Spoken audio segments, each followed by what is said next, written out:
Ya, le vamos a dar nomás. Si se estará viendo en Instagram o no, es todo un misterio. Pero vamos a comenzar, ¿ya?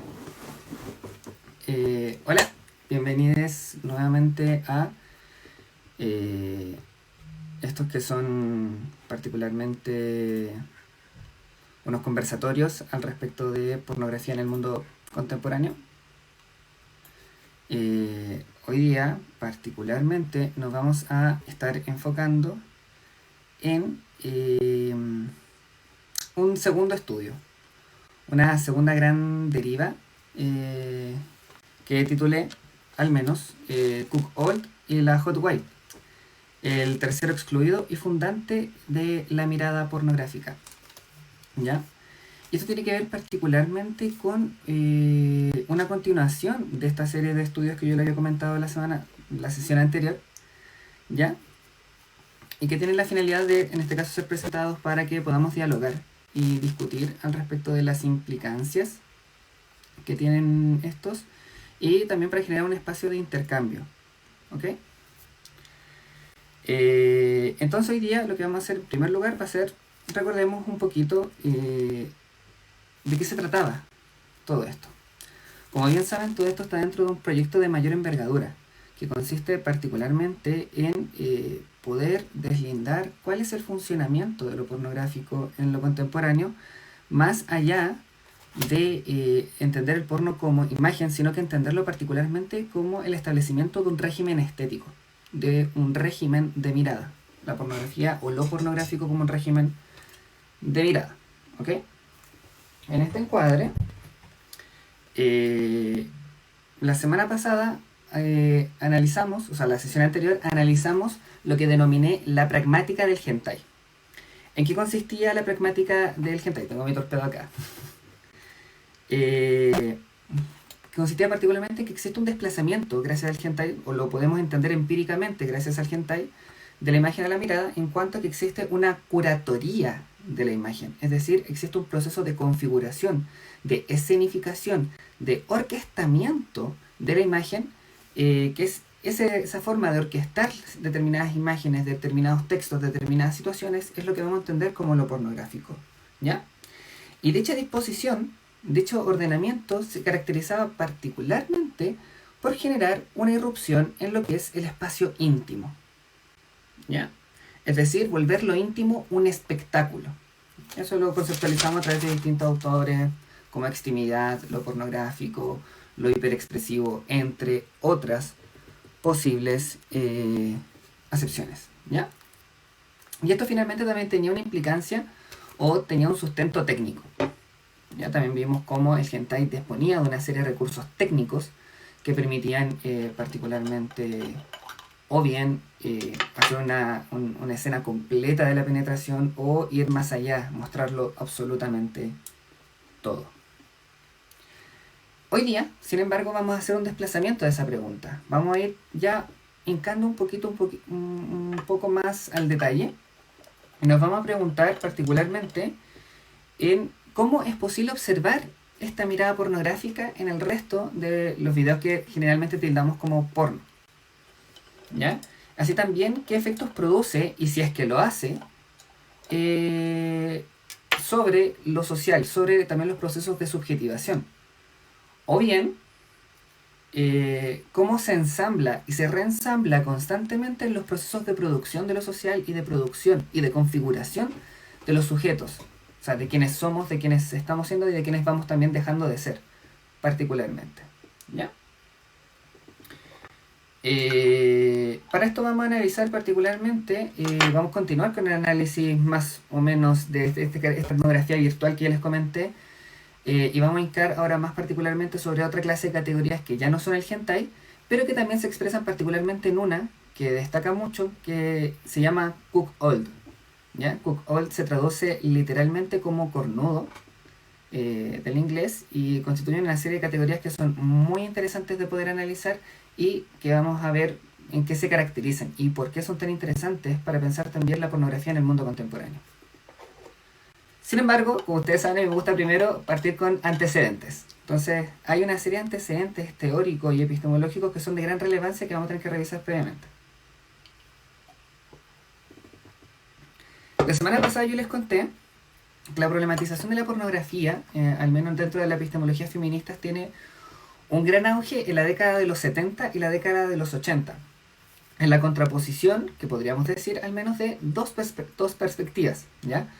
Por un lado, una de corte abolicionista, prohibicionista, y por otro lado, una que podríamos tildar de prosex, ¿ya?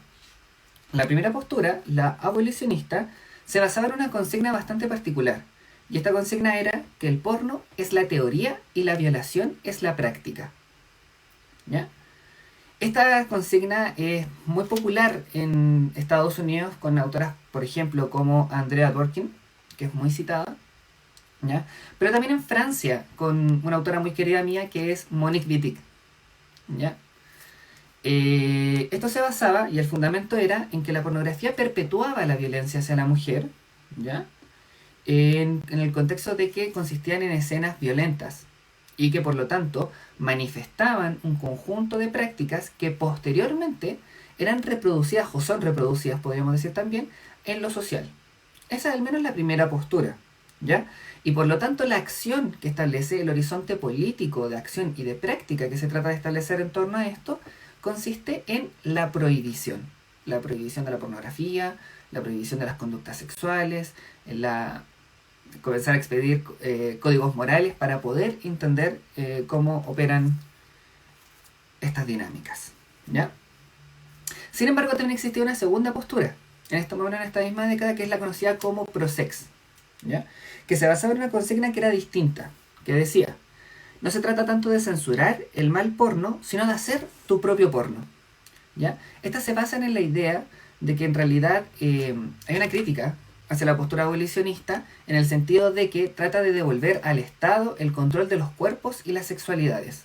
Es decir, volver a confiar en un Estado paternalista para que nos cuide y nos proteja y nos dé cuidado. ¿Ok? Una principal autora en esta época de esta postura es Ellen Willis, y la acción estaba particularmente en generar las propias producciones pornográficas, ¿ya? Al menos ese es el escenario, y ese es el debate que quiero analizar en esta sesión.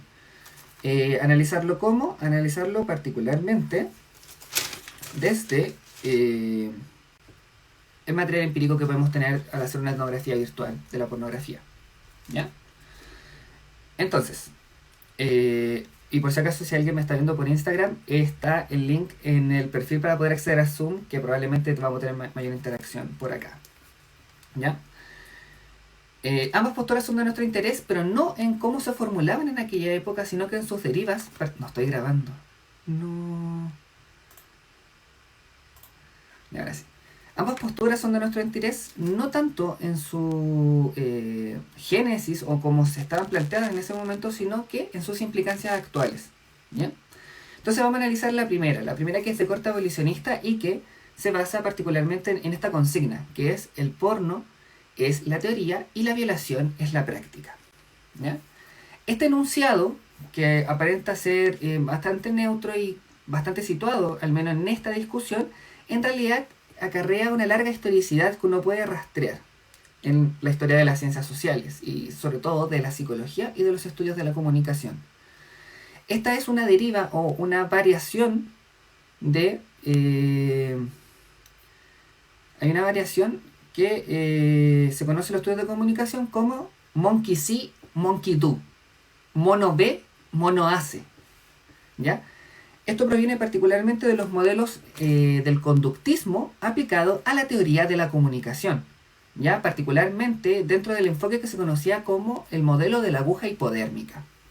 Entonces, para entenderlo también tenemos que pensar un poco en qué es el conductismo y cuáles son sus bases, y entender bastante particularmente cómo está operando acá. Entendemos básicamente que el conductismo opera en base a un esquema de 3 momentos: estímulo, organismo y respuesta, ¿ya? Un estímulo, que en este caso sería una imagen pornográfica, un organismo, que sería el sujeto que consume la imagen pornográfica, y la respuesta, que sería ya la acción, ¿ok? Entonces, siempre frente a determinado estímulo se desencadena una determinada acción. Sin embargo, esto tiene ciertas implicancias más profundas aún. Dentro de estos modelos, y sobre todo en su aplicación en la teoría de la comunicación y su deriva en la crítica feminista, se entiende que el estímulo es una entidad todopoderosa. ¿Por qué se entiende que el estímulo es una entidad todopoderosa? Porque todo estímulo va a producir un efecto en los organismos. Y se van a entender los organismos como agentes pasivos, como simples receptáculos o asimiladores de estímulos, ¿ya? Que no pueden resistirlos, que no pueden combatirlos, deconstruirlos, apropiárselos, ¿ya? Y la respuesta va a ser efectivamente una acción que va a estar, comillas, predeterminada a partir del propio estímulo. Por eso el estímulo es todopoderoso. El estímulo es lo que gatilla la acción. No hay un procesamiento cognitivo, no hay una trayectoria vital en consideración, ¿ya? La base de el porno es la teoría, la violación es la práctica, es lo mismo que Monkey See, Monkey Do, Mono Ve, Mono Hace, que es lo mismo que está operando en los enfoques conductistas de la teoría de la comunicación. Es decir, por ejemplo, hay un ejemplo muy utilizado que es cuando las mamás dicen que los niños son violentos porque juegan muchos videojuegos de pelea. Entonces, reciben violencia, son agentes pasivos de esa violencia, no la pueden procesar y van a actuar, por lo tanto, de la misma manera, violenta. ¿Ya? Como bien les decía, esto tiene que ver particularmente con un enfoque que se conoce como la aguja hipodérmica y que trata a los sujetos, a los cuerpos, como entidades sin capacidad de resistencia y sin capacidad de acción y sin capacidad de decidir qué van a hacer, básicamente, sino que el estímulo es una entidad todopoderosa y que va a direccionar de manera lineal la conducta de las personas. Entonces vemos que el medio se constituye como una entidad omnipotente y que puede manipular al sujeto antojadizamente, ¿ya? Y este último, es decir, el sujeto, está en un estado de completa alienación, ¿ya? O completa manipulación, ¿ok? Ante esta cantidad de estímulos que son los medios, que es la pornografía.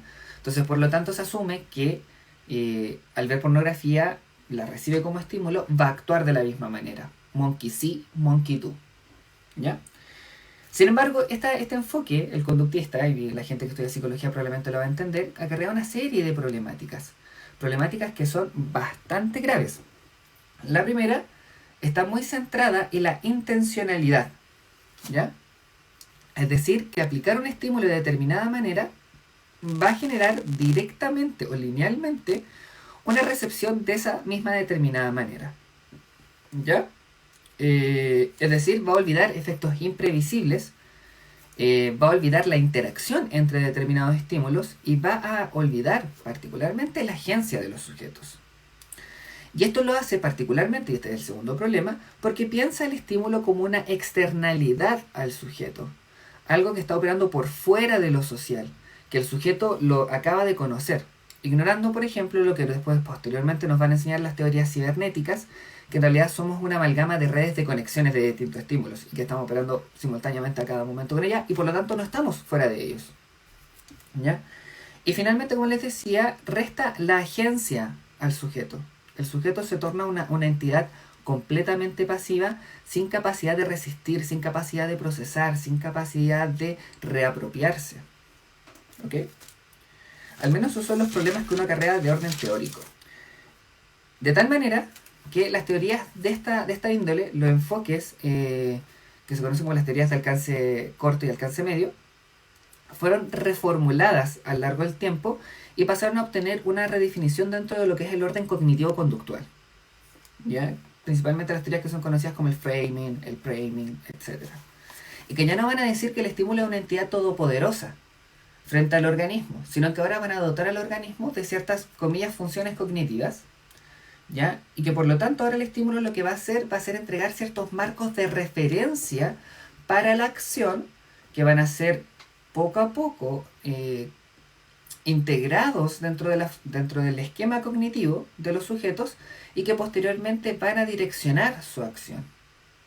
Es una especie de reformulación del modelo, pero que sigue operando bajo la misma lógica. El estímulo sigue siendo una entidad preexistente que tiene todo el poder de afectar a los individuos, y el individuo tiene cierta capacidad de procesamiento, pero es un procesamiento limitado.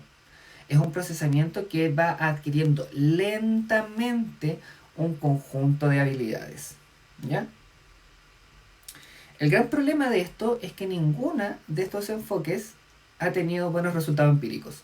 Es decir, no existe una forma en que uno diga efectivamente los videojuegos, por ejemplo, producen violencia a los niños. La pornografía produce violaciones.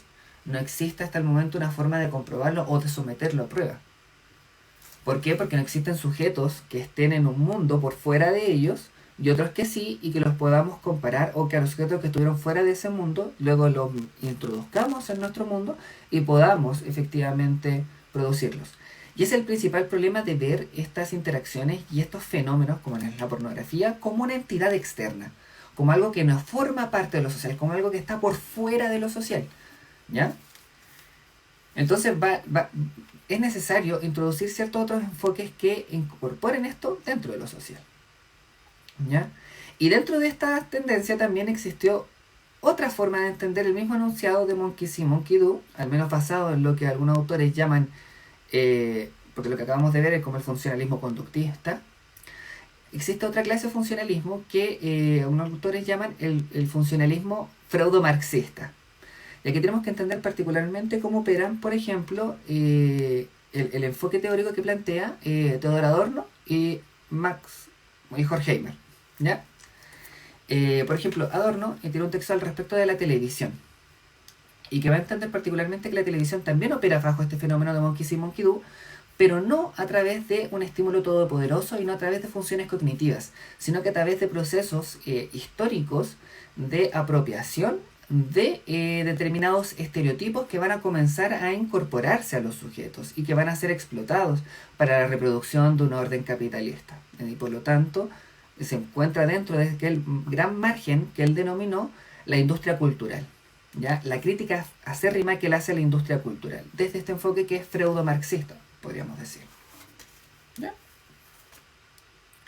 Entonces, con esta primera vista, con este primer marco, entendemos que se entiende que el porno genera una identificación con el cuerpo o la entidad que penetra. ¿Ya? Es decir, los sujetos que consumen porno se identifican con estos sujetos y asimila la violencia que en la escena ocurre. ¿Ya? Estereotipiza a la entidad o el cuerpo que es penetrado, ¿ya? Y ello lo extrapola hacia la vida cotidiana. Ese es el enfoque que opera en esta visión, particularmente. Es decir, se entiende que el porno reproduce violencia por mera asimilación de dicha violencia a través de la observación. El porno es la teoría, la violación es la práctica. En eso consiste, particularmente. ¿Ya? Sin embargo, existe otro enfoque, otra perspectiva, que comienza a pulular particularmente, ya más o menos pasados los años 80, y que tiene que ver con cierta reapropiación de una teoría psicoanalítica, ¿ya? Luego de los escritos de Lacan, luego de toda la irrupción de Lacan en el mundo contemporáneo, los teóricos del cine comienzan a desarrollar todo un conjunto de teorizaciones para entender que opera con el espectador dentro de la visión del cine. ¿Ya? Aquí se van a generar un conjunto de teorías que nuevamente son recepcionadas por otra parte de ciertas epistemologías feministas que van a comenzar a sentenciar que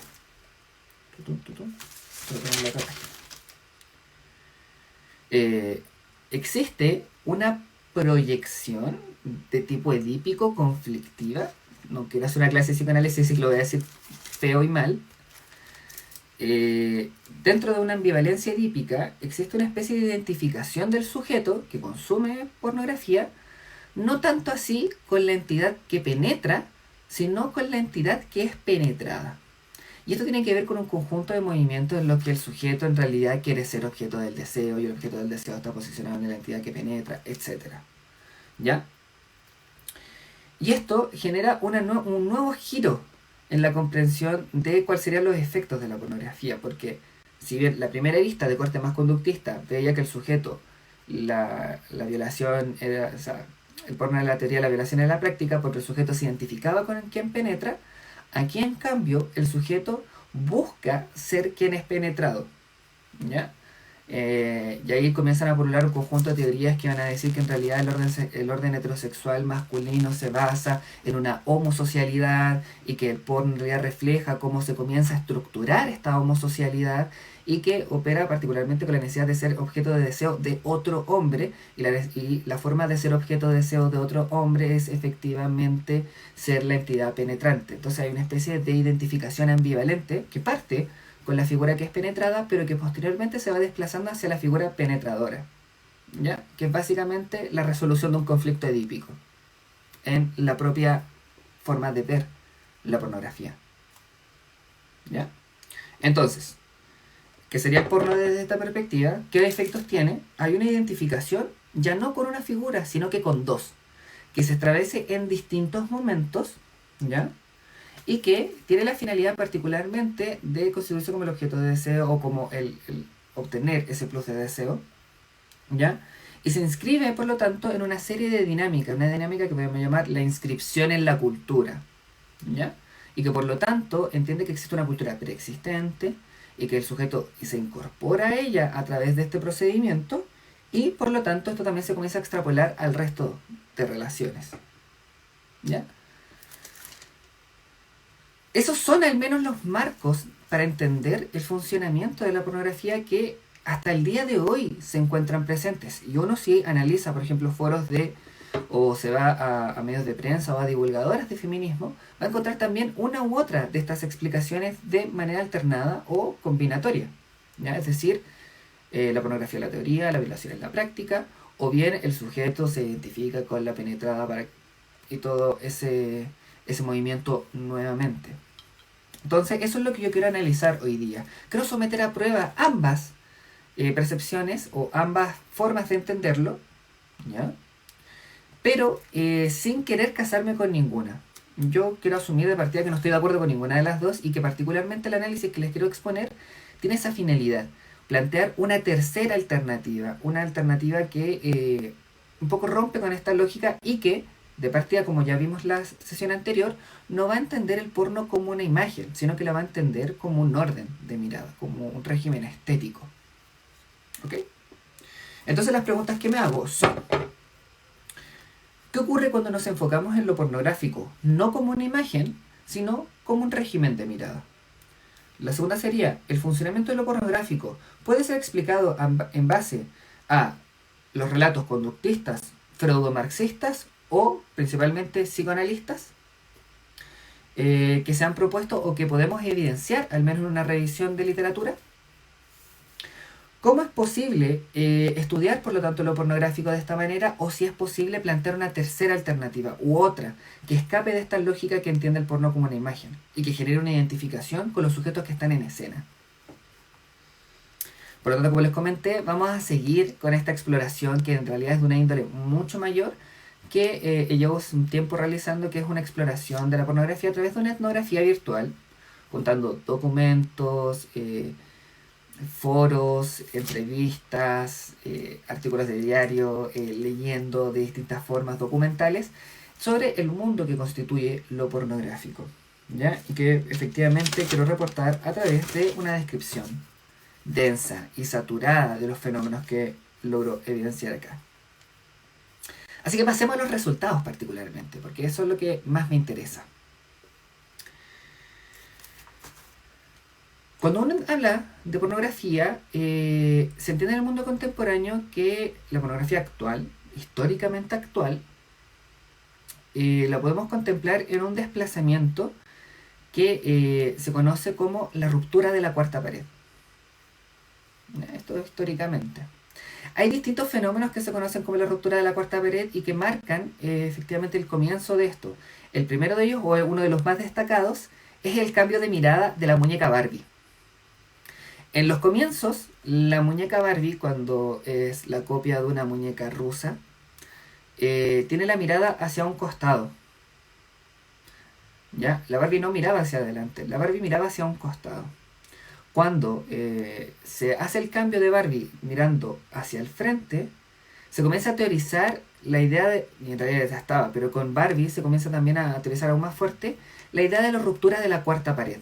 La ruptura de la cuarta pared tiene que ver cuando uno está contemplando algún medio de una película, una serie, y de repente el personaje mira directamente a la pantalla y te interpela. Eso es lo que se ha comenzado a configurar como particularmente un acto pornográfico, propiamente tal.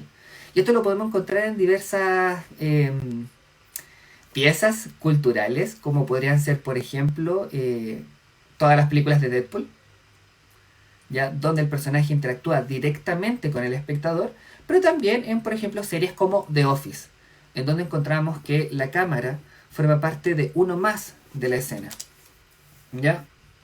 El ojo sobre la cámara, el ojo mirando directamente a la cámara, constituye uno de los hitos particulares desde donde se edifica la pornografía en el mundo contemporáneo. Y esto lo podemos encontrar en realidad en gran parte de los videos de páginas pornográficas, ¿ya? Es decir, la mirada, podríamos decir, de la actriz o de la entidad penetrada, para no caer en los binarismos, la mirada de la entidad penetrada siempre está posicionada en la cámara, mirando directamente a quien está consumiendo el video, ¿ya? Clásicas son las escenas, por ejemplo, de sexo oral, en donde particularmente se está mirando directamente a la cámara. Incluso en aquellos videos de aquellas categorías que corresponden a los POV, los puntos de vista, point of view, también siempre hay una leve girado hacia directamente la cámara. Siempre está puesto sobre eso, ¿ya? Lo que constituye particularmente el porno entonces es esta mirada, esta forma de entender particularmente y que se encuentra presente en todas las categorías, excepto en una. Por eso vamos a ir más adelante. Este acto de ver directamente a la cámara, de interpelar directamente al espectador, cumple una función bastante particular y que, como ya les mencioné en determinadas otras piezas audiovisuales, cumple la función de invitar al espectador a formar parte de lo que se está viendo, ¿ya? Es decir, es una invitación abierta a ser parte de ese mundo que está operando en aquel momento. En Deadpool, el chiste va directamente hacia el espectador.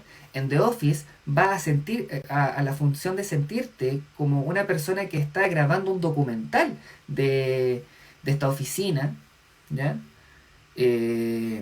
En Barbie tiene que ver particularmente con cómo Barbie comienza a mirar a las niñas de Estados Unidos para entregarles ciertas profesiones. Esa era la función de Barbie en un comienzo, antes de que su creadora fuese sacada del comité de creación de Barbie. Y particularmente en la pornografía cumple una función bastante particular, que es, te invito a ver el acto. Es una invitación abierta a ver el acto y a presenciarlo, ¿ya? Es decir, aquí vemos el componente que encontrábamos en la sesión anterior en el hentai, pero esta vez volcado sobre la pornografía en general, ¿ya? Hay una invitación abierta a observar lo íntimo, a ser parte del acto. Y esto, como les dije, ocurre en gran parte de las categorías que podemos evidenciar, y son muy pocas en las cuales esto no ocurre en alguno o en otro momento. Sin embargo, existe una categoría en particular en la que esto no ocurre. Y esto no ocurre particularmente porque es el llevar al extremo esta misma invitación. Esta categoría es la que yo les quise invitar hoy día a analizar, que se conoce como Cook Old o cornudo. ¿Ok? Entonces, ¿qué es Cook Old? Como les dije, se traduce literalmente como cornudo y constituyen una serie de videos en los cuales existe, podríamos decir, una pareja, heterosexual o no, ¿ya? Frente a la cual una de las partes tiene que, o es invitada, o tiene que, a veces es obligada, a observar cómo la otra de las partes, persona B, por ejemplo, comienza a mantener relaciones sexuales con otras personas, ¿ya? Comienza a tener otros encuentros en presencia de la persona A, ¿ya? Por eso se traduce literalmente como cornudo. ¿Cómo se llama esto? Bueno, ahí vamos a ir viendo más adelante. Y esto ocurre con distintos grados y niveles. A veces esta situación es consentida, otras veces no. A veces es forzada, otras veces conlleva una humillación. Otras veces también conlleva que posteriormente el sujeto A se incorpore en el mismo acto sexual y también participe de él. Y también se encuentran a veces escenas que tratan de simular situaciones de venganza. Y así va adquiriendo distintos matices. El más popular es cuckold, pero también existe la hot wife, que es cuando está más acompañado con una idea de vergüenza y de venganza, como humillar al hombre, particularmente porque la esposa comienza a mantener relaciones sexuales con otros sujetos en vista de él, es decir, es lo más explícito que hay. Y también la hot wife a veces se conoce como reina de picas. Y ahí comienza, hay una serie de foros, hay incluso un símbolo, el símbolo de la pica de las cartas, con una Q en medio, que comienza a significar estas ideas y que muchas actrices se lo tatúan. ¿Ya? De hecho, esta misma serie de videos de corte cuckold adquieren gran popularidad en el mundo contemporáneo a partir de una productora que es Fuckings, que es una productora española. Y comienza a adquirir gran popularidad a través de una serie de videos que ellos comienzan a titular como Vendo a mi novia, en donde se hace popular uno de los actores porno, como comillas, estrellas del mundo contemporáneo, que es el Chico Polla. ¿Ya? Él participaba de esta productora, Fuckings, y hacían estos videos en los cuales parejas liberales iban a efectivamente a tener estas escenas cuckold de manera totalmente abierta y sin ningún prejuicio, generando a veces incomodidad en la persona que no estaba participando o a veces incorporándose en la propia escena. ¿Ya? Pero ¿qué es lo que llama la atención particularmente de esta clase de categoría? Que es, como les dije, introduce un tercero que no está presente en el resto de las categorías. Introduce un agente extraño, introduce un sujeto que genera un cambio en la dinámica en la cual se configura la escena pornográfica. ¿Ya? Cuando los ojos de, podríamos decir redundando, la actriz porno en una escena de felación estaban dirigidos hacia la cámara, en un video de cuckold los ojos de la actriz porno van a estar dirigidos hacia el cornudo. Y aquí se genera un cambio radical. Es decir, ya no se está invitando a un tercero que está por fuera de la escena, sino que ese tercero se incorpora de manera explícita y fragante dentro de la propia escena. ¿Ya?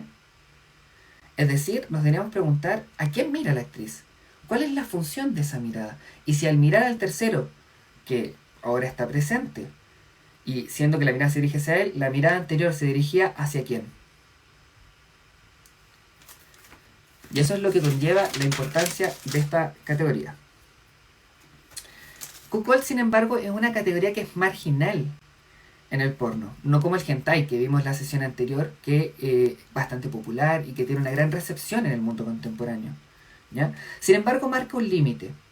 ¿Ya? Este desplazamiento de mirada, al ser bastante particular, es el único momento que ocurre. Diferente es, por ejemplo, también en las escenas de sexo lésbico, donde la mirada está completamente dirigida hacia la cámara. ¿Ya? Entonces, ¿qué es lo que marca esto particularmente? Que introduce y es explícito a ese tercero que siempre estuvo excluido de la escena pornográfica, hacia el cual se dirigía la mirada de la actriz. Y por lo tanto, lo que genera el cuckold es, tal como decía el título de esta sesión, es mostrarnos el tercero excluido y fundante de la mirada pornográfica. ¿Ya? Es aquel sujeto sin el cual la mirada pornográfica no se genera y no se gatilla y su dinámica no comienza a operar. Es excluido porque es un sujeto que se encuentra fuera de escena en el resto de categorías. Aquí es incluido, pero se encuentra por fuera de la escena en el resto de la categoría. Y es fundante porque constituye particularmente el punto de observación. El cambio de la mirada de la actriz tiene que ver particularmente con que ya no es un sujeto que está por fuera de la escena, ya no es el sujeto que está mirando, como ustedes me están mirando ahora, sino que es particularmente el sujeto que fue incorporado, para llevarlo al extremo y hacerlo cada vez más gráfico. Esto no constituye una escapatoria, una línea de fuga de la pornografía, sino que constituye quizás su punto más extremo. ¿Ya? Entonces, tenemos un sujeto que está fuera de escena y que es incluido. Y además, este sujeto se edifica como el punto de observación. ¿Ok? Y de tal manera, vemos que la identificación que produce la pornografía, a diferencia de lo que plantean los enfoques conductistas, freudomarxistas y lacanianos, podríamos decir, no son probablemente lacanianos, pero psicoanalistas, que no hay una identificación con uno de los sujetos que está dentro de la imagen, sino que hay una identificación particular con una situación de observación, con un lugar de observación. ¿Ok? Entonces, de partida podemos descartar la idea de que hay una identificación con una entidad que es penetrada y con una entidad que es penetrador, sino que hay particularmente una invitación en el acto pornográfico. La mirada sobre la cámara, la presencia del cuckold, tiene que ver con una invitación abierta a mirar. Pero esto no solamente se logra ver o se plasma en la mirada de la actriz, sino que también muchas veces en el orden de cómo están configuradas las páginas o los videos en sí mismos, ¿ya? Con el habla de la actriz, como el mirar a la cámara y enunciar determinadas palabras, hacer determinados gestos, esperar determinada acción, ¿ya? La mirada de la actriz propiamente tal, los títulos, las descripciones y las paupérrimas tramas que tienen algunos videos. Es decir, existen una serie de otros conjuntos de elementos que podríamos entender que van a ocupar este mismo lugar de la mirada, ¿ya? De esta mirada directamente sobre la cámara y entender a la persona como una entidad que está mirando y que yo lo puedo ver mirándome.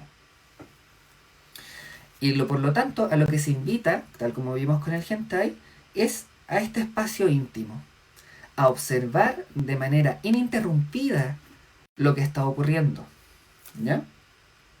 Es decir, y también para volver a trabajar sobre los enfoques teóricos, no se busca, no es, lo que busca el sujeto que observa porno, por lo tanto, no es ejercer la violencia a posteriori. El enfoque del porno es la teoría, la violación es la práctica, no tiene sentido si lo analizamos de esta manera. Tampoco se busca ser el, comillas, receptáculo de la violencia, es aquel objeto de deseo, sino que se busca particularmente ver una situación cotidiana, una situación posible, una situación probable. Y esto tiene que ver también con un movimiento histórico, ya que me van a perdonar por salirme nuevamente del porno, pero me pareció interesante incorporarlo, que tiene que ver con que este cambio y este retorno de la mirada, históricamente también tiene que ver con la difusión de un mito, que es la película Snuff. No sé si conocen lo que es la película Snuff. Pueden responder. Creo que eran videos en los que se representaba un asesinato, ¿no? Un femicidio u homicidio. Exactamente. La película Snuff o los videos Snuff es un mito que circula en internet y que circulaba en realidad en el mundo del audiovisual, que constituían videos de asesinatos, crímenes, suicidios, torturas, necrofilia, pedofilia u otra en situación de alta delictualidad y peligro para lo social, podríamos decir, y que estaban no actuados, sino que eran 100% reales. El mito de la película Snuff también se encuentra presente, por ejemplo, en versiones miniatura y que sí comenzaron a operar y que sí circulan en el mundo contemporáneo, ¿ya? Tiene que ver particularmente, por ejemplo, podemos enunciar, por ejemplo, un par de películas que lo llevan también a la realidad, comillas, en su término de fantasía. La más conocida es A Serbian Film, una película serbia, ¿ya? En donde la trama se desarrolla en torno también al desarrollo de cierto cine snuff, ¿ya? Pero que está ahí presente y que se hace patente en el mundo contemporáneo. También lo encontramos, por ejemplo, en la trama de Videodrome de David Cronenberg, pero también en Crash de David Cronenberg, ¿ya?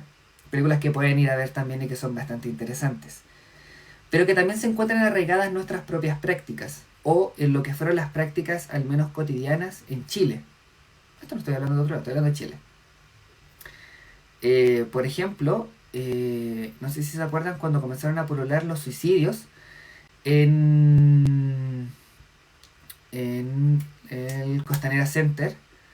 En un momento comenzaron a difundirse los videos del cuerpo o del suicidio propiamente tal. Sí, películas snuff circuló en Chile. Videos snuff circularon. También de algunos sujetos que eran atropellados por el metro y así, cuando estoy hablando de la época del infrarrojo, los comienzos del Bluetooth. Es decir, comenzó a pulular también todo esto. Y esta misma necesidad, y esta misma configuración es lo que podemos ver y observar en la mirada pornográfica. Una invitación hacia el verlo todo, hacia ese extremo, hacia ese, podríamos llamar, morbo. ¿Ya? Entonces, a ir avanzando. Por lo tanto, lo que vemos que se comienza a configurar aquí, y particularmente operando, es una especie de voyerismo. Tal como se dijo la semana pasada, la mirada pornográfica es una mirada voyerista y que se encuentra particularmente arraigada en nuestras prácticas y que, como evidentemente, tiene repercusiones sobre lo social. ¿Ya? Es decir, lo porno aquí particularmente, el cuckold y la mirada que tiene la actriz, el habla, las descripciones y las tramas de los videos cumplen una función bastante particular, otra pragmática, podríamos decir, que tiene que ver con la constitución del porno como un dispositivo de verdad. Una verdad del sexo, una verdad de la sexualidad, una verdad de la relación sexual. Pero además, y aquí esto también podemos decirlo siguiendo a Foucault bastante de cerca, el Foucault del volumen 1 de la historia de la sexualidad, esta observación y esta producción de verdad no está ajena también a una producción de placer, del placer de conocer. ¿Ya? Es decir, el porno también se constituye a la par de un dispositivo de verdad como un dispositivo de placer. Un dispositivo de recibir, de sentir placer al descubrir la verdad del sexo en el porno. Y eso solamente se gatilla a partir de estos elementos, que en el cuckold, como les dije, lo podemos ver más extremo. Y que también nos permite ver esas transiciones y esos cambios en la mirada. Y aquí comienza entonces un debate que es bastante interesante y que podríamos continuar. Y que de hecho es para la siguiente sesión, ya, terminando. ¿Cuál sería entonces la versión real del sexo, la sexualidad y la relación sexual en el mundo contemporáneo? Y así se comenzaron a erigir en la industria, o sea, al menos en el mundo de la pornografía. Yo le puse 4, pongamos que son más, yo le puse 4. 4 al menos versiones. La primera versión va a ser la del porno industrial, ¿ya? Es decir, la gran industria del porno, mostrando particularmente y planteando su versión al respecto de lo que es el sexo real. 2. El porno feminista. Por ejemplo, todo el trabajo que ha desarrollado Erika Last con desarrollar un porno que no es el porno industrial mainstream, pero que se califica básicamente como porno feminista por ser más que nada grabado y porque en el equipo participan mujeres y recibir dirección y tener cierto encuadre estético distinto. Pero también existe una tercera versión que va a tratar de considerar que ese sí es el verdadero porno, que va a consistir en todo lo que es el porno amateur, a la amateurización del porno y de la distribución en realidad de material pornográfico, desde los primeros videos que se comenzaban a popular en plataformas de distribución gratuita hasta el OnlyFans actual. Y finalmente también va a existir una cuarta versión, no sé si llamarle una cuarta versión, pero al menos una cuarta respuesta que va a constituir particularmente a todo lo que es el movimiento post-pornográfico, que frente a esta necesidad de mostrar cuál es la verdadera verdad del sexo y la sexualidad, trata de llevarlo más allá para efectivamente tratar de modificar los signos y o romper un poco estas lógicas de placer y plantear otras. De ahí si lo logra o no es otro tema. Entonces lo que comenzamos a ver particularmente operando acá es el porno como un campo en disputa. ¿En disputa de qué? En disputa de cuáles son los sentidos, los significados, las prácticas, los imaginarios al respecto del sexo, la sexualidad y el cuerpo. Y que por lo tanto van a comenzar a movilizar también un conjunto de otras prácticas Prácticas que ya no son solamente el mirar porno, sino que también el producir porno, el actuar la relación sexual en la intimidad, tratar de significar una relación sexual pornográfica en la intimidad, o tratar de vivir un mundo dentro de otros órdenes. ¿Ya? Entonces, ¿qué ocurre acá? Frente a la pregunta, ¿cuál es el efecto entonces que particularmente produce el porno? Vemos ahora que no podemos decir que sea la versión de Monkey See, Monkey Do, en su versión conductista, cognitivo-conductual y freudo-marxista, pero tampoco podemos estar plenamente de acuerdo con la versión que proviene particularmente de las lecturas del psicoanálisis en los estudios de cine. ¿Ya? Tampoco, es decir, no hay una identificación con la entidad penetradora para el ejercicio de la violencia, y tampoco hay una identificación con la figura penetrada para posteriormente tratar de idealizar la figura de penetración para tratar de convertirse en ella y perpetuar la violencia. Sino que vemos que particularmente estamos ante una disputa al respecto de cuáles son las formas de verdad y que por lo tanto se extienden sobre un campo social. Y es decir, lo social comienza a ser el campo de disputa, y cómo también dentro de lo social se comienza a perpetuar, podríamos decir, una determinada versión por sobre otras. ¿Ya? Y aquí les voy a dar un ejemplo, que es un ejemplo que a mí me gusta mucho dar, que la gente probablemente que ya asistió a otros talleres míos o me ha escuchado hablando con una cerveza en la mano, ya la habrá escuchado, que es el ejemplo de Pedrito y Spider-Man, por ponerle un nombre. Digamos que Pedrito es un niño que a los 5 años vio la primera película de Spider-Man y quedó fascinado. Al ver Spider-Man, él comenzó a ser Spider-Man. A los 7 años, pongámosle 9, él seguía siendo Spider-Man, pero ya sentía un poco de vergüenza de ser Spider-Man porque constantemente también recibía burlas por creerse Spider-Man y la gente le decía, eso es ficción.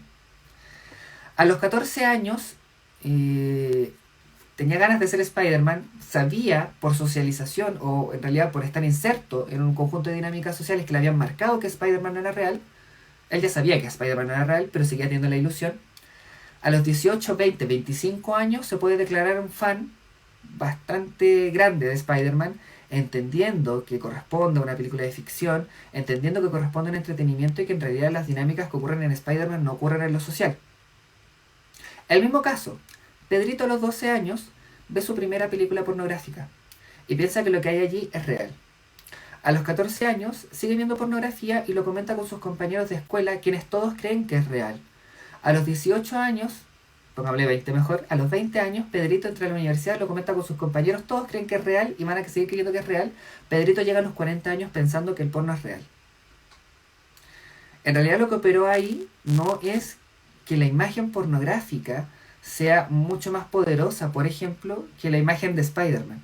La imagen pornográfica no tiene una frecuencia de rayos catódicos que alteran el sistema de neurotransmisores para que Pedrito termine culminando y siendo obnubilado por la pornografía, sino que más bien Pedrito estuvo inserto en una serie de dinámicas sociales que perpetuaron una de estas determinadas maneras de ser de la pornografía, una de estas determinadas maneras de plantear la verdad al respecto de lo que es el sexo y la sexualidad, que le marcaron de entrada que Spider-Man no era real, que era mero entretenimiento, y que la pornografía sí era real. Y ahí está el desplazamiento. Por lo tanto, esto genera una hipótesis que es mucho más catastrófica, particularmente que la idea del porno como imagen presente en el análisis conductista, cognitivo-conductual, freudo-marxista y desde la teoría del cine, que es, esto no se encuentra en la imagen, no es una imagen perversa, es en realidad la perpetuación y la manera en que se comienzan a desarrollar determinados mecanismos de construcción y de mantenimiento, que podríamos decir, de determinados órdenes o regímenes sexogenéricos que van a marcar que hay determinadas entidades susceptibles de violencia y otras que no, y además se va a validar dentro de un campo social extendido que esas situaciones ocurren y que son verdad.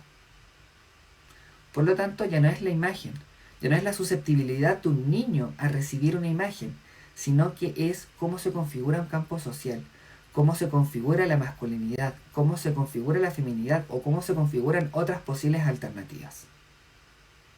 ¿Ya?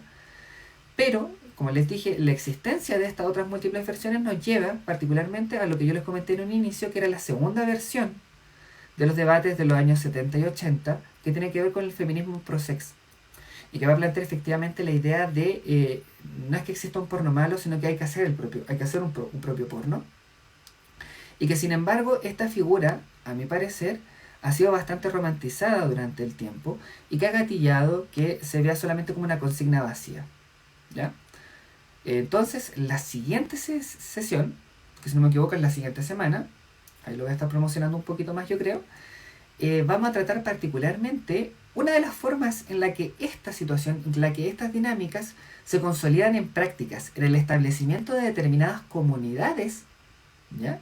En torno a la pornografía y a determinados ideales.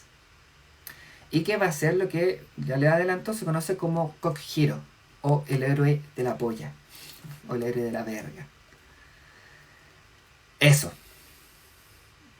Entonces, ahora, no sé si esto va a tener mucho sentido en Instagram, pero al menos acá en Zoom, la gente que está en Instagram se puede pasar al Zoom en el link que está en el perfil, pero la gracia es que ahora podamos tener un breve espacio para compartir, para discutir, para conversar o para dudas que puedan surgir ahora.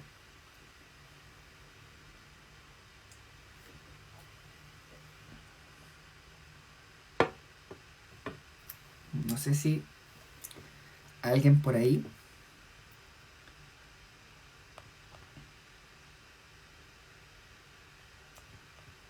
Hay una mano levantada. Es de Mauricio. Sí, Mauricio. Hola, Christopher, ¿cómo estás? Hola.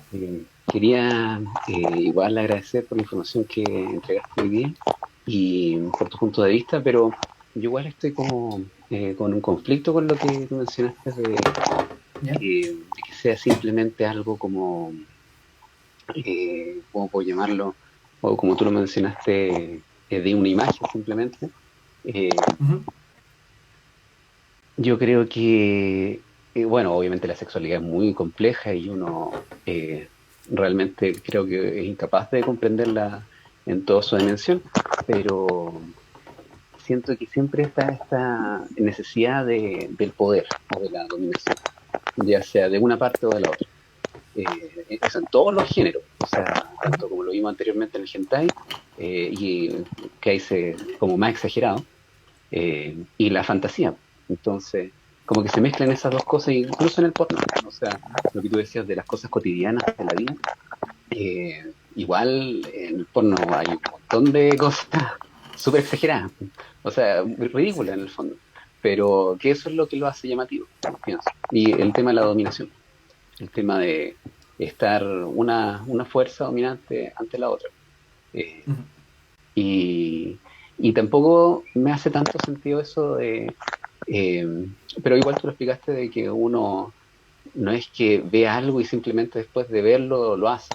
Yo creo que por ahí va el tema de un estímulo repetido. O sea, si uno quizás ve constantemente eso en un cotidiano real, o sea, en algo tangible, por decir algo, violencia intrafamiliar, entonces ahí la persona es capaz como de reproducir esa violencia porque la ha sentido, la ha vivido por mucho tiempo, más que simplemente jugar videojuegos.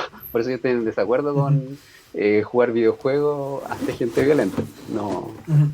puede que incentive eso sí, personas que tengan algo violento implícito, así que son personas con características violentas, puede ser, pero no le doy esa atribución de que por simplemente verlo, uno automáticamente lo quiere hacer. No, Ujú. no estoy muy de acuerdo con eso. Pero eso más que nada. Pero lo encontré súper bueno. Muchas gracias. Sí, como para responderte, te voy a responder con la segunda, de atrás para adelante.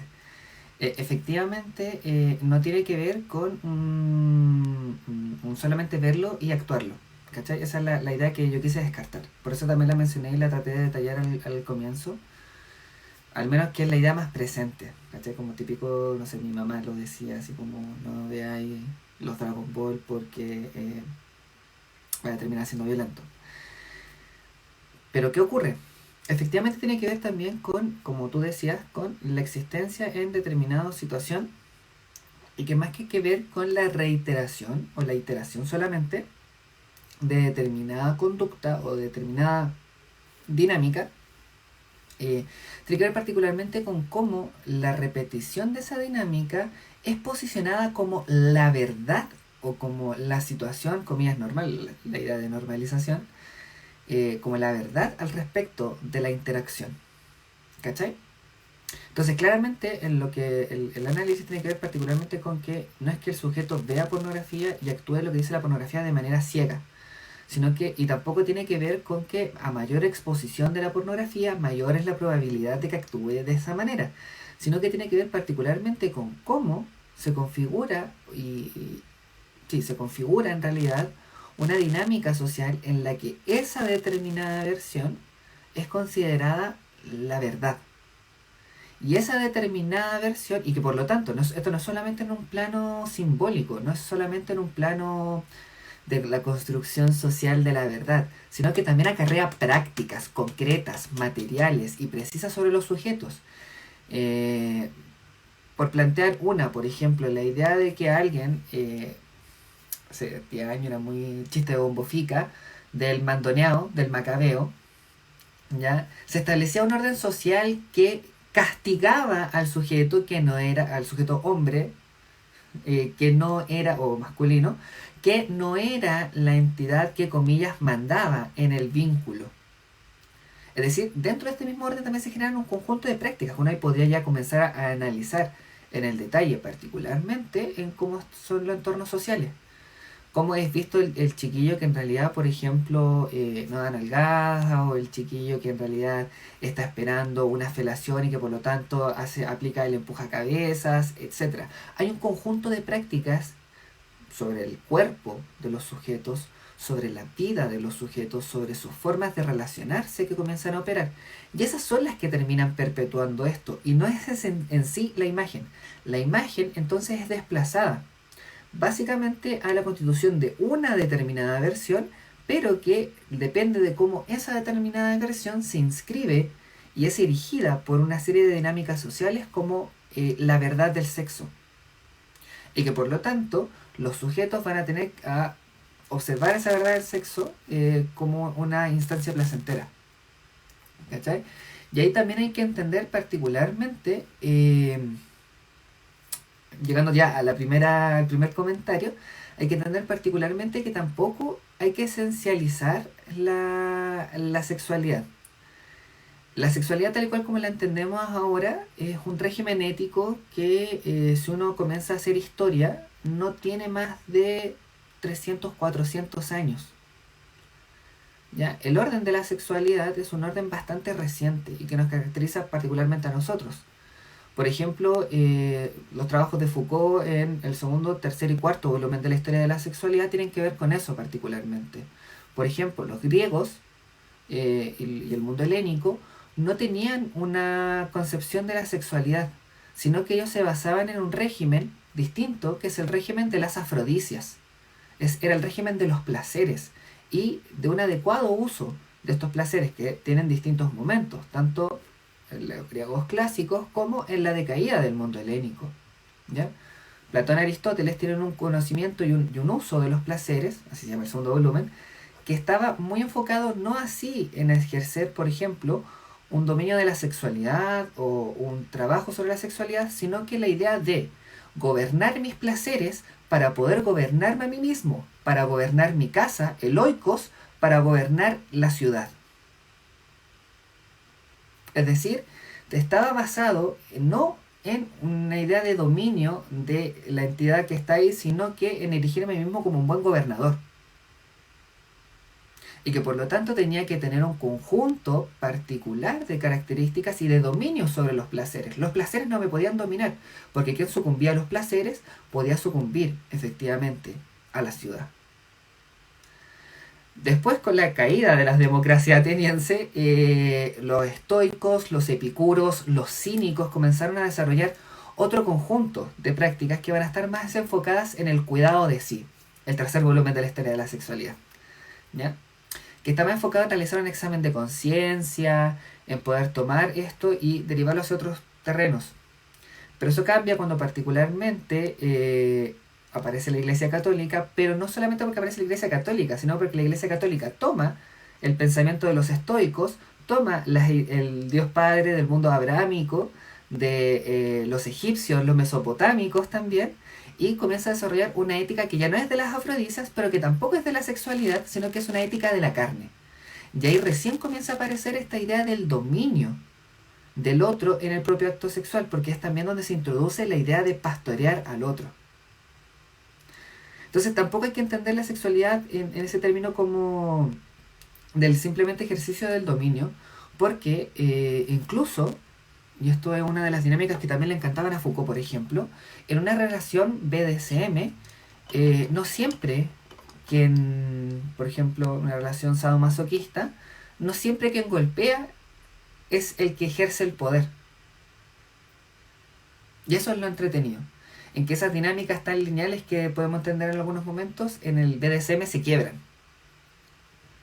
Y que es lo lindo y que es lo que le interesó a Foucault también del BDSM. Por ejemplo, yo participé en un capítulo de podcast, que es el podcast La Quinta Pata Show, la temporada 2 o 3, si no me equivoco, el primer capítulo, que se llama Poder. Yo partí explicando Foucault a través de el ejercicio del poder en el BDSM, particularmente una relación sadomasoquista. El masoquista que le exige a una persona que le pegue es el que ejerce el poder, no quien pega. Porque el masoquista está haciendo que otro despliegue la fuerza para cumplir su propio placer. Es lo mismo que ocurre en una relación capitalista. El dueño de una empresa no es el que despliega la fuerza, es el que ejerce el poder. El que despliega la fuerza del obrero.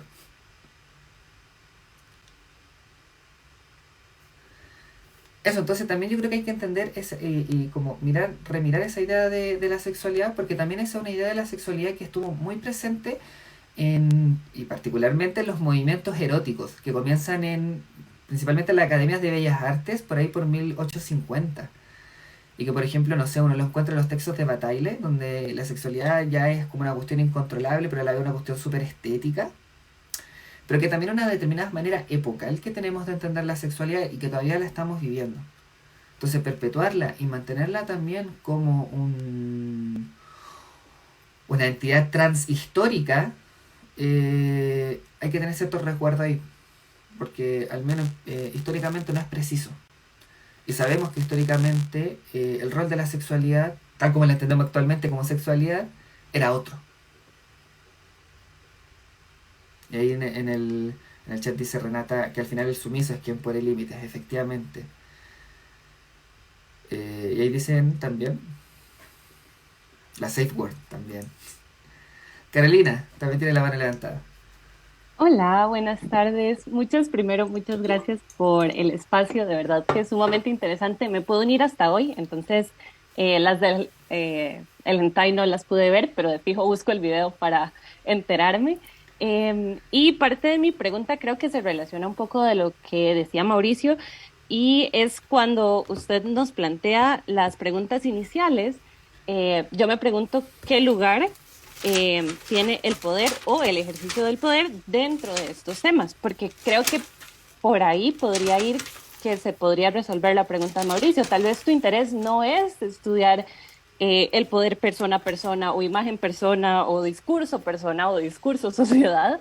Entonces, no, tal vez el interés investigativo no iba por ahí, o tal vez sí. Entonces yo quisiera saber, con esas preguntas iniciales, ¿cuál es el rol del poder o cuál es tu interés por estudiar el poder? O si lo hay o si no existe. Muchas gracias. Muchas gracias a ti. Bueno, la pregunta por el poder que opera acá es bastante particular, porque hay que tener un Foucaultiano de toma lomo.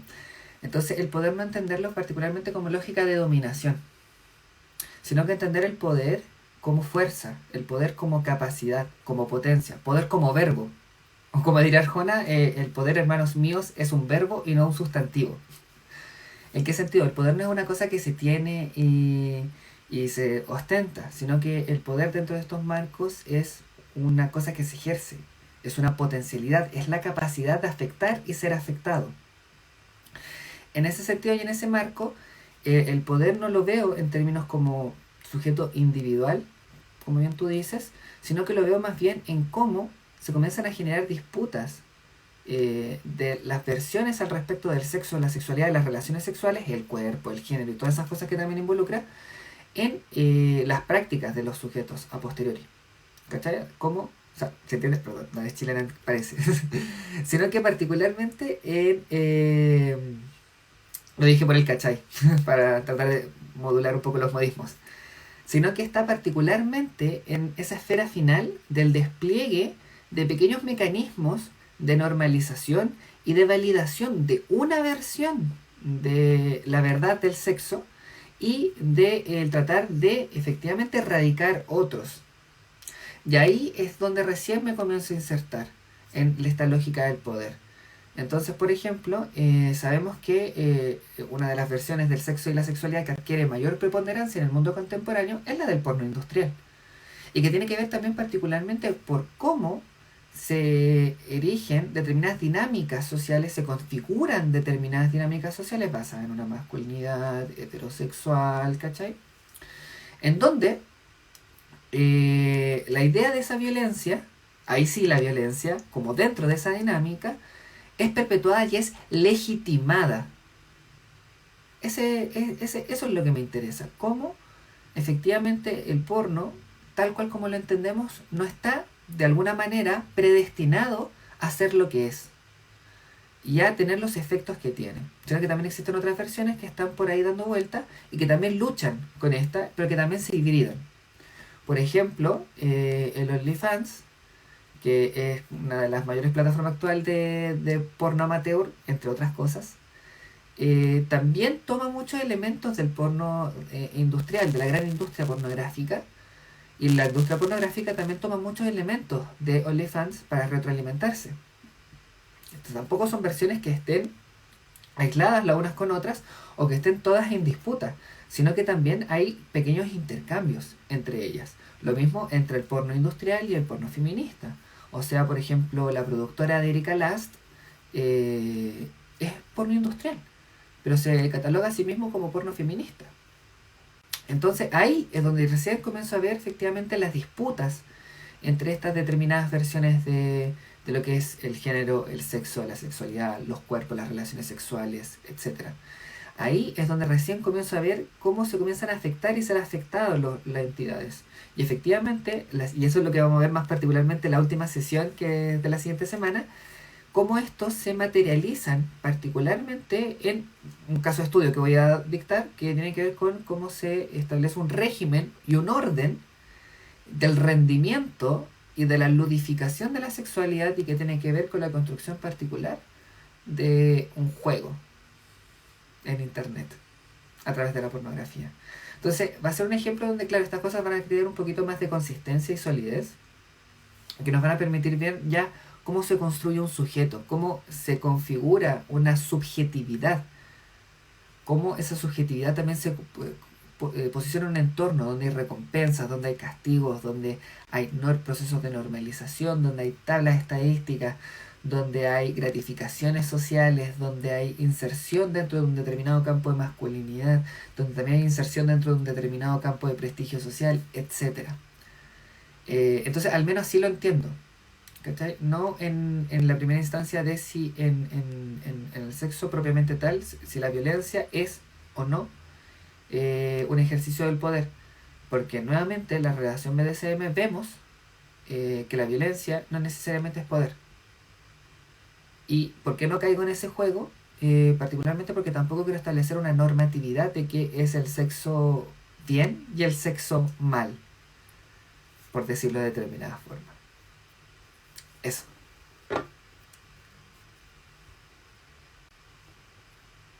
Muchas gracias. Perdón Muchas también gracias a ti. por interrumpir. Y la próxima semana, te fijo, está para jueves. Sí, ¿Sí? Listo. sí. Si no pueden asistir, siempre van a quedar en YouTube colgados ahí en la página, en la cuenta del canal. Eso, hay una. Ignacio tiene la mano levantada. Hola, Christopher, muchas gracias por hoy día. Tengo una pregunta que tiene que ver con preguntarte sobre qué productividad, por usar una palabra, crees tú que tiene este giro o esta transformación de tu forma de entender el problema del porno en relación a que ya no es una imagen, sino es una mirada? Me refiero en particular a la interpretación o el análisis que se hace desde un psicoanálisis más contemporáneo, más crítico de las primeras obras de Freud o de Freud en general, y que tendría que ver con cómo la pornografía podría eventualmente ser una tecnología de género y que en tanto relación de poder es en realidad una tecnología de subjetivación. Entonces, mi pregunta tiene que ver, ¿por qué valorar o por qué valoraste tú en particular la interpretación del porno como una mirada en detrimento de esta otra interpretación que yo he visto harto en internet, que tiene que ver con el porno como una tecnología que produce subjetividad? Ya. En realidad no voy en contra de esa mirada, sino que de hecho voy cada vez apuntando más hacia ella. ¿Ya? Pero que opera como tecnología en un eje determinado y particular. La idea de porno como tecnología del género tiene que ver particularmente con un texto de Teresa de Lauretis, que es en realidad el cine como tecnología de género. ¿Ya? Teresa de Lauretis en ese texto toma particularmente la idea de tecnología del género, haciendo referencia a las tecnologías de la sexualidad de Foucault. ¿Ya? Y Teresa de Lauretis particularmente empieza a analizar no la imagen, sino que la producción cinematográfica. Y cómo y en ese texto particularmente, y en otros como Alicia Llanó y en otros textos que tienen por ahí, cómo se produce particularmente la idea de la mujer en el cine. Esas ideas también después son tomadas en Chile, no me acuerdo el nombre de la autora, una autora chilena Lucía que Egaña, va a creo. ser Lucía Egaña, muchas gracias.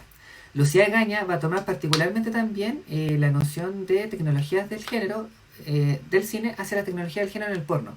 Pero también desde España, Polve Preciado lo va a realizar. Lo realiza en Pornotopías, en Texto Yonki, y va a tomar esta misma noción de tecnología del género aplicado a la pornografía. Entonces tenemos personas que están en lados distintos del mundo, más o menos pensando lo mismo, y más o menos en los mismos años.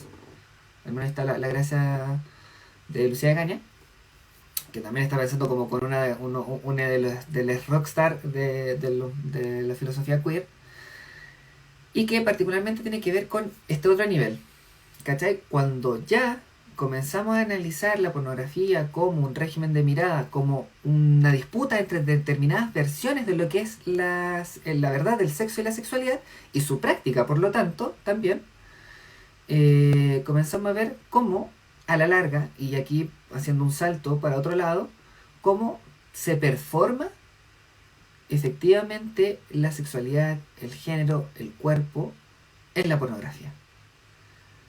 Es decir, este orden tiene solamente lugar en un entorno que va a analizar el porno particularmente como un régimen estético y no como una imagen en sí misma.